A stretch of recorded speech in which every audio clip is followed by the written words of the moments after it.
right, here we go. Game recap. Cowboys versus the Lions, 44-30. Cowboys score 30 points. The Lions scores 44. First of all, I want to say thank you to all the subscribers and all the followers that participate in the Cowboy Huddle podcast and all the other content creators that comes in and support our channel. I want to give a big shout out to you guys and thank you once again.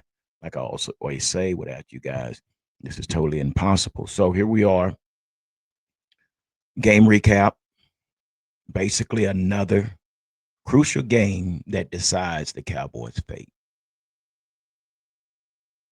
Basically, it was.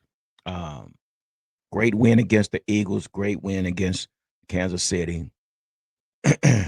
And basically, is it possible that we underestimated the Lions? I think not. But personally, these are my opinions, just sharing my thoughts about the game. Nothing's fact unless I show it from a statistical uh, resource. But this is me stating my opinion about the game that we just witnessed. Now, the question was asked, was this a statement game for Dak? Some may say yes, some may say no. But personally, I would say that it was a statement game. This was a game that we needed to see not only Dak, but the Cowboys. Was it a statement game for the Cowboys? Let's say that. And it was. You know, we always use the quarterback's name because basically they are the steering wheel of the team. So yeah, you're always going to hear the quarterback name. And I know a lot of people think, well, you're always referring to Dak. Well, Dak is the leader. He's the captain over the whole team. Name a team out there that does not look at their quarterback as the leader of the team. But no, this basically was a statement game for the Dallas Cowboys, and we totally blew it. We totally blew it. Let's get into this the team stats. I don't even want to get into um, player stats. I just want to get into the team stats for right now. Um, as you notice right there, we only scored 3 points in the first quarter. Several times we got down there close to the end zone and we just could not punch the ball into the end zone. How does this keep happening? I have no idea. But I might give you an idea what I think why it keeps happening, why it does happen. Big shout out to Brandon Aubrey. Without Brandon Aubrey, we would not, we would not be in this position as far as even scoring 30 points. Okay. Um, second point, second quarter, we scored 6 points. We didn't see the touch, we didn't see the end zone until the third quarter. And then another field goal by Brandon Aubrey. And we scored 11 points in the fourth quarter, which we all saw there. We had opportunities to seal the deal or tie the deal to some nature, but again, lack of preparation, lack of the lack of situational awareness. Okay, let's go down to team stats: 417 total yards for the Cowboys, 408 for the Lions, 326 yards passing for Dak. This right here, this let me see if I can get this 326. Why they're not pulling up? Okay, yeah, this 326 versus the 299. These are the numbers that Dak continues to accumulate throughout these games, and a lot of them are games that are played from behind. And over again, we continue to see ourselves in this situation. Dak has 326 yards.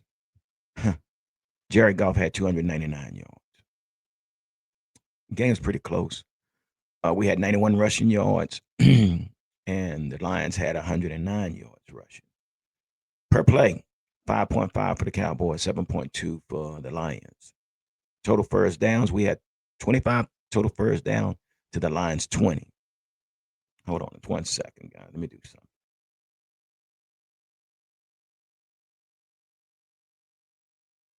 All right, I'm back. I had to clear my throat. Late, trying to get my voice, trying to keep my voice. Yeah, there was a lot of that going on. A lot of questioning throughout the whole game. Yeah, 25 to their 21st downs, third downs, efficiencies, 6 for 15.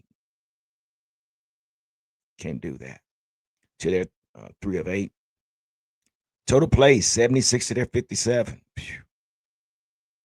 5 sacks allowed to their 1. Can't do that. 7 for 76, 8 for 50. Can't do that. Fumbles lost, 1 total for the Cowboys. Interception thrown, 2 total for the Cowboys. Time of possession, 31-23 to 28-37. 25 tackles for us, 47 for them. 5 for 5 field goals, 1 for 3 red zone made attempts. A lot of red flags here, people. A lot of red flags. A lot of red flags.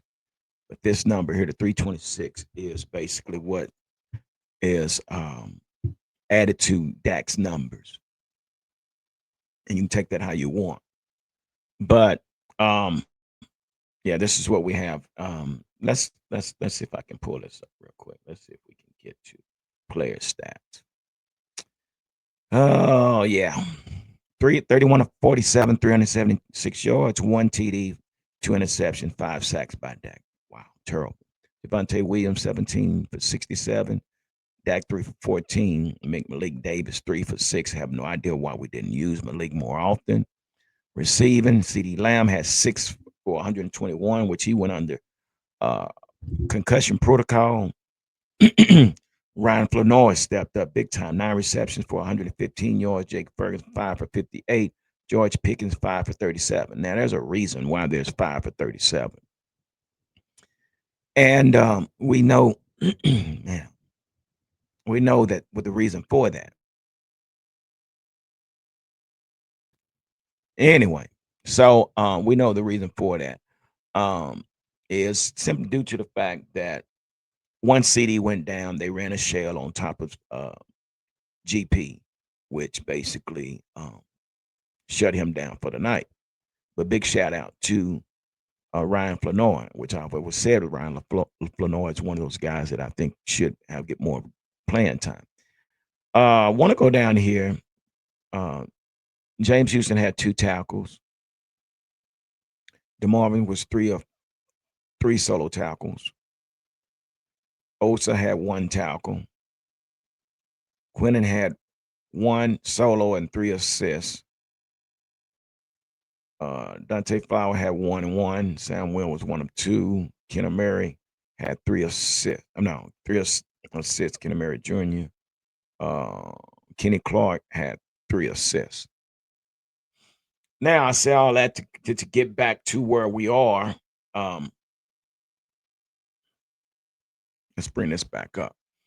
And there's some other things I wanted to share with you as well. But after looking at the team stats, the Lions had 4 running TDs. 4 running TDs. And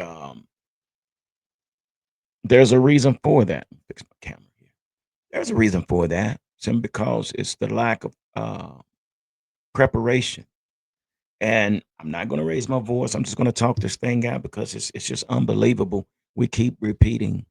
It's like Albert Einstein says, you continue to do the same thing and expecting a different result.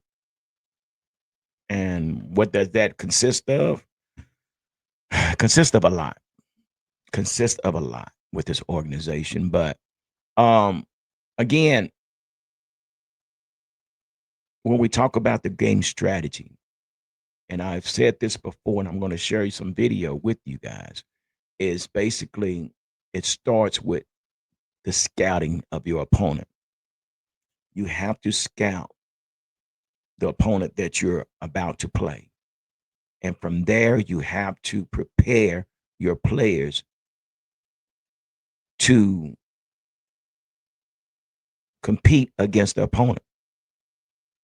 And from there, you have to be able to execute what you scouted, what you prepared for to execute on the field.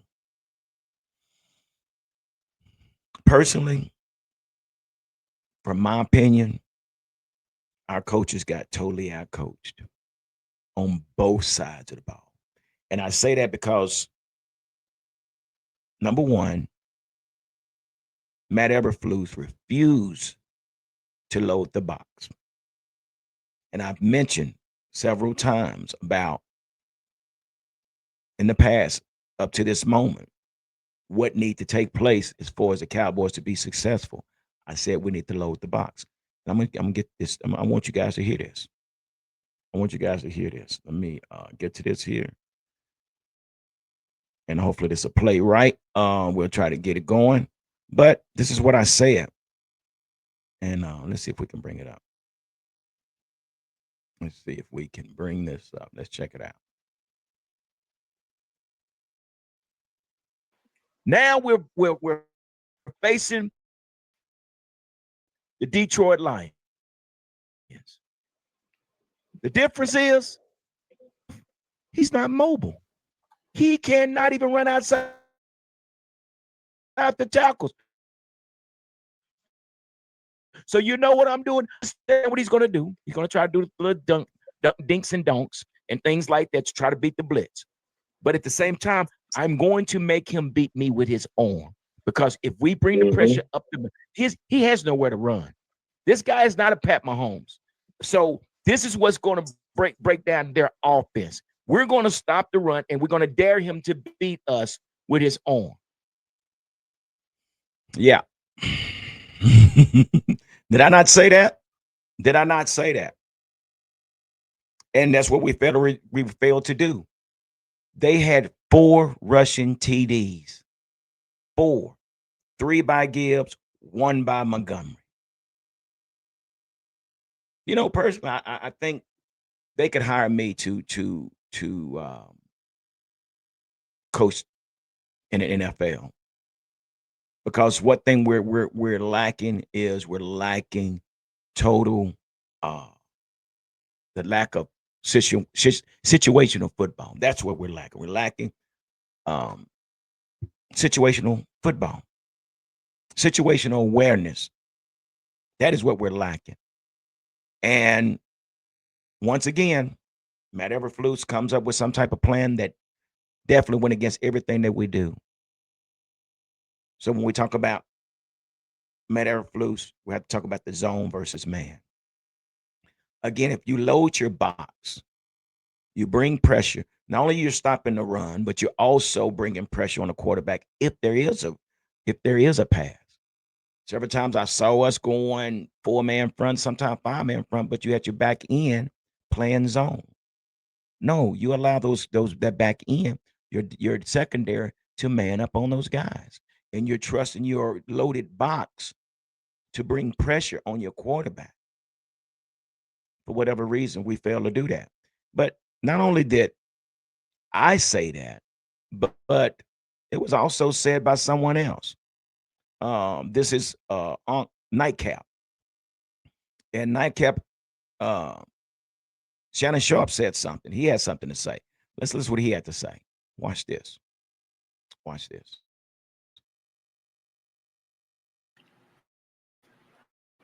Quentin Williams had, what do you have? 4 tackles. Where's Kenny Clark? Kenny Clark had 3 tackles. Watch this. But 1 sack, Ocho. You got first of all, you already know Jared Goff is a mo. So Ocho and Unc Shannon Sharp knew the same, was aware of the same thing as I was aware of. Load the box. You cannot allow that man to sit back there and pick you apart. And that's exactly what he done. And that's why we are where we are today. The lack of situational awareness, zone versus man. We gave up 44 points. Could have been 47 points if that. if that field goal wasn't blocked. We had 400 some yards, but we gave up 400 and some yards. It just seems like we have just reverted back to what we once were. Again, this was a crucial game that decided our fate on where we go from here. And if you ask me, we failed to prepare and execute. Basically, if you really think about it, the Lions basically was more hungrier than us. They prepared a lot better than us. I saw that they had 6 men down linemen on the offense, and we only had 4. Totally our coach. But not only that, but majority of the game we played behind the chain. What I mean is a first down marker. We continue to get penalized, and we found ourselves behind the chain playing for 2nd and 19, 3rd and 15, 1st and 15. You can't win a game like that. And I continue to say that we have to play on their side of the territory and keep them in their territory. We had Brandon Aubrey kick a 63-yard field goal.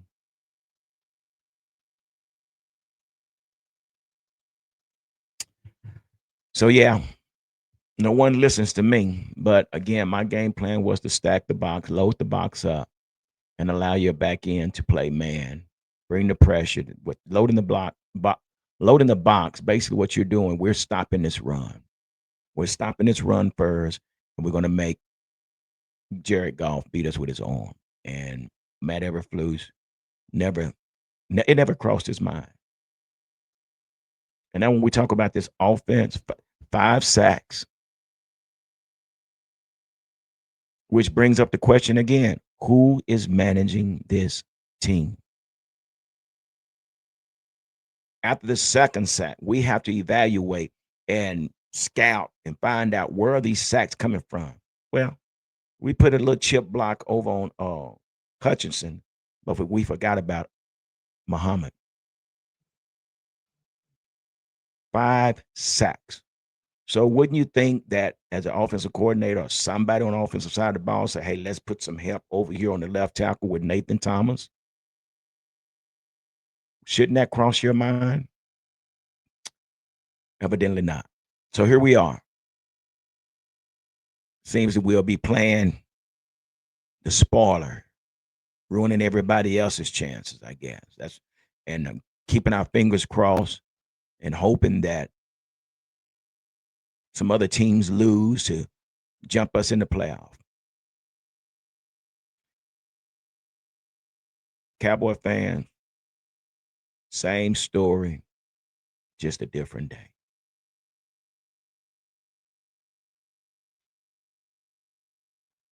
Same story, just a different day.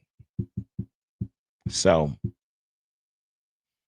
yeah, I was one enjoyed the moment when we beat Kansas City and the Eagles. It just kind of basically it made it seem as if there was some hope. Well, that hope has been killed. The hope has died.